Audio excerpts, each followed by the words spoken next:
My name is Kendall, and I will be reading my State of Nature story called A Day with No Rules. I hate that I can't have sleepovers. I want to have one so badly. Every time I ask my mom, she says, "Not right now. I'll talk about it with your dad." She never does. Then I wait a while and ask again. I've asked for 3 years, starting when my friend Aubrey asked me to a sleepover in the summer, and my mom said no. Almost every kid I know can have a sleepover. Why can't I? My friends have them all the time, and whenever they tell me about them, I feel so angry at my parents. My mom doesn't even tell me why I can't go to have sleepovers or go to one. When I ask her why, she says no, then gets distracted by something, most often her phone, and then forgets to tell me. There must be some really important reason for me not be able to sleep over at a friend's house. I think that she thinks that we won't sleep at all and be zombies the next morning. Does she know how tired kids get? Plus, people sleep only over on days when there's no school the next day. No parent would ever agree to that. I'd be fine at a sleepover. I could bring everything I need, call her and tell her I'm fine, and actually sleep. Or maybe she thinks it'll go crazy because there are a ton of kids there. That's not true, because the only sleepovers I would go to would be with 2 or 3 of my close friends. We all know each other and we wouldn't go crazy. My mom also tells me to ask my dad. I have never asked him. I know he will say no, no, no. I just want her to say yes so that I could have a sleepover. It's funny that I only go to my mom. Maybe I would have better luck asking both my parents at the same time. I'm pretty sure that I'm responsible enough to have one. They tell me that they like how responsible I am. But if I was as responsible as they tell me, wouldn't I be able to have sleepovers? I really want to have a sleepover. They sound like so much fun. I wish my parents would let me. I wish there were no rules at all. I woke up bright and early on Thursday morning. It was a Michigan State basketball game day. I threw off my warm comforter, and a rush of cold air greeted my arms and bare feet. I thought, good thing I have carpet and not freezing wood floor. I raced over to my closet and looked for some Michigan State clothes to show my spirit. Every shirt, sweatshirt, jersey, pair of pants, and pair of shorts that had Michigan State green on it was gone. There was a note where my favorite sweatshirt used to be. It told me that Nicole took all my gear. I thought, how could she? Oh, I am so mad at her. Wait until I get to school. This was an awful, terrible day. I bounded down the stairs, and my dad was starting to make my lunch.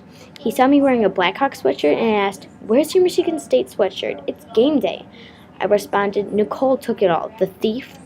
My dad shrugged and went back to my peanut butter bagel. I grabbed cereal fixings and went to the table. Linnea sat there with a huge ice cream sundae topped with whipped cream, fudge sauce, sprinkles, and candy. I exclaimed, "What are you eating?" She looked up with a full mouth covered in sprinkles and replied, "Ice cream sundae."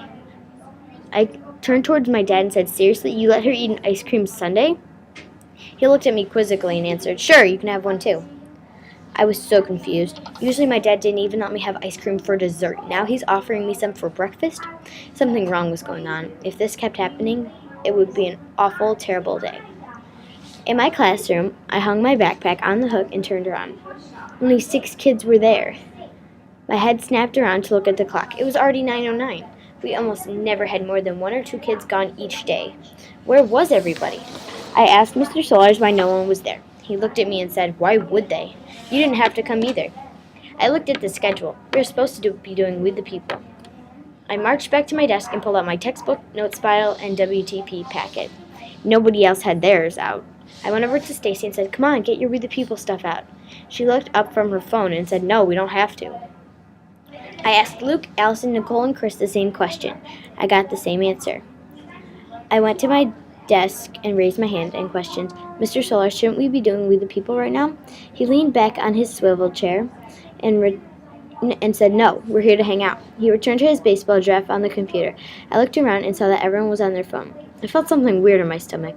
Mr. Solars loves to learn more than anybody. Why aren't we learning? I needed to study for my test, but I couldn't. This was definitely going to be an awful, terrible day. At home, I opened the front door and went straight to the dining room table with a snack so I could study for the test.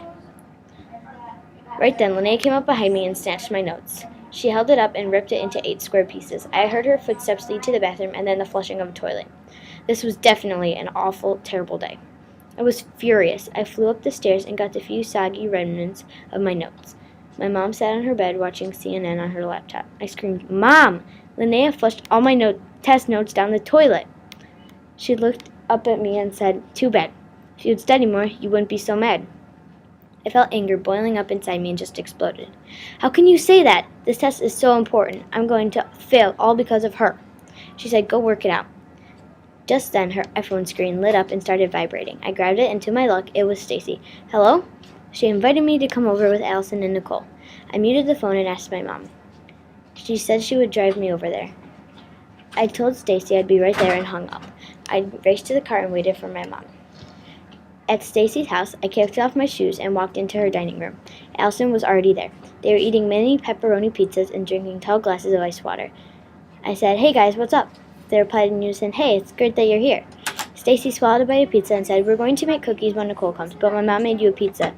Mrs. Delia gave me a plate with some pizza and some water. I said thanks and sat down next to Stacy. I inhaled my pizza, and right as I gulped down the last sip of water, the doorbell rang.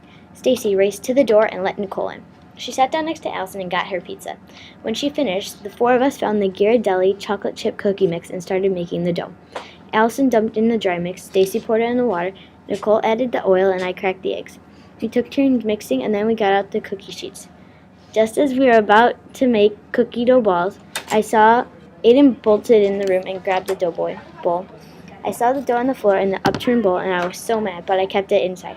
I waited for Stacy to blow up, but instead she asked her mom, "Where's the other cookie mix?" She dug through the pantry and found it. We continued the same process as before and actually baked the cookies. I ate one warm off the pan, then everyone else did. We sat down on the couch to watch TV. Suddenly, everything blacked out. I woke up with everything spinning. My vision slowly started to focus, and I recognized things in my family room. The TV mounted on the wall, the pair of leather chairs, and the stack of books and computers. I saw my mom and asked, "What happened?" She said, "You got hit on the head with a basketball hard at practice. You don't have a concussion, but you need to rest." I thought to myself, thank God it was only a dream. I would never want to live like that. My mom saw my expression and asked, "Why are you smiling?" I replied, "Nothing." I was so relieved that this was a dream. If the world actually had no rules and laws like this world in my dream, I would never be able to live an entire life.